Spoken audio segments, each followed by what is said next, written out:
हज़रत सुलेमान अलैहिस्सलाम की बादशाहत का वाक़या बेहद तफ़सील और दिलचस्प वाक़यात पर मबनी है।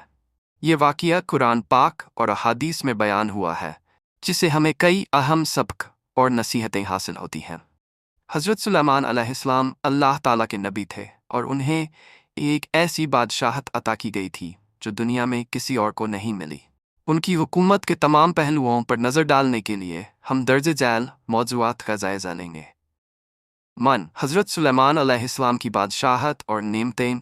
अल्लाह ताला ने हज़रत सुलेमान अलैहिस्सलाम को बेहिसाब नेमतों से नवाजा, जिनमें शामिल है जिन्नात पर इख्तियार। आपको जिन्नात पर मुकम्मल इख्तियार दिया गया था। ये जिन्नात आपके हुक्म से बड़े बड़े महल, इमारतें और शीशे की राहदारियां तामीर करते थे। कुरान पाक में जिक्र है कि जिन्नात आपके हुक्म से बहरी सफ़र करते, गोताखोरी करते और मोती जैसे कीमती खजाने निकालते। हवा पर काबू। अल्लाह ताला ने हवा को आपका ताबे कर दिया था। आप हवा को हुक्म देते तो वह आपके तख्त को लेकर पल झपकते में किसी भी जगह पहुंचा देती।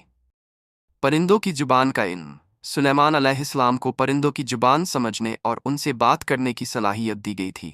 आपकी हुकूमत में परिंदे भी आपके सिपाहियों में शामिल थे और मुख्तलिफ पैगामात पहुंचाते। अजीम तख्त। आपका तख्त इतना अजीम और शान था कि इसकी मिसाल दुनिया में नहीं मिलती। ये तख्त निहायत खूबसूरत और कीमती जवाहरात से मुरस्सा था। हुदहुद और मलिका बिल्कीस का वाक़या। ये वाक़या सूरह नमल में तफसील से बयान हुआ है। एक दिन हज़रत सुलेमान अलैहिस्सलाम ने अपने लश्कर का मुआयना किया तो हुदहुद गैर हाजिर था। जब हुदहुद वापस आया तो उसने सबा की कौम और उनकी मलिका बिल्कीस की खबर दी। हुदहुद ने बताया कि ये कौम सूरज की परस्तिश करती है और अल्लाह की इबादत नहीं करती। हज़रत सुलेमान का खत। हज़रत सुलेमान अलैहिस्सलाम ने हुदहुद के ज़रिए एक खत मलिका बिल्कीस को भेजा, जिसमें उन्हें इस्लाम कबूल करने और शिर्क से बाज आने की दावत दी गई। खत का मतन निहायत हकीमाना था। यह सुलेमान की तरफ से है और यह अल्लाह के नाम से शुरू होता है जो मेहरबान और रहम करने वाला है।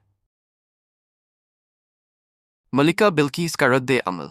मलिका बिल्कीस ने खत पढ़ने के बाद अपने वज़ीरों से मशविरा किया और बिलाखिर हज़रत सुलेमान अलैहिस्सलाम के दरबार में हाजिर होने का फ़ैसला किया। बिल्कीस का तख्त।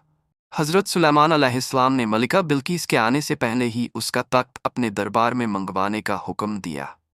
एक जिन ने कहा कि वह तख्त फ़ौरन हाजिर कर देगा, लेकिन हज़रत सुलेमान अलैहिस्सलाम के एक वज़ीर, जिसके पास किताब का इल्म था, ने पल झपकते में तख्त हाजिर कर दिया। बिल्कीस का इस्लाम कबूल करना। जब मलिका बिल्कीस हज़रत सुलेमान अलैहिस्सलाम के दरबार में पहुंची और अल्लाह की कुदरत के मज़ाहिरे देखे तो उसने अल्लाह की वहदानियत को तस्लीम किया और इस्लाम कबूल कर लिया।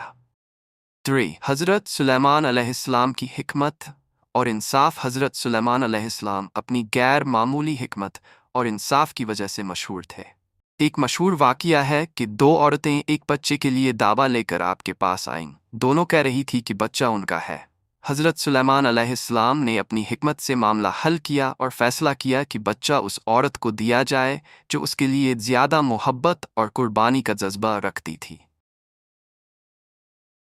हज़रत सुलेमान अलैहिस्सलाम की वफ़ात।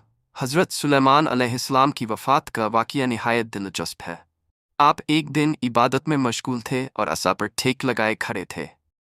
अल्लाह ने आपकी रूह कब्ज़ कर ली, लेकिन आपका जिस्म उसी हालत में रहा। जिन्नात ये समझते रहे कि आप जिंदा हैं और मुसलसल काम करते रहे। कई दिनों बाद एक कीड़े ने आपके असा को खाकर तोड़ दिया, जिसके नतीजे में आपका जिस्म ज़मीन पर गिर पड़ा।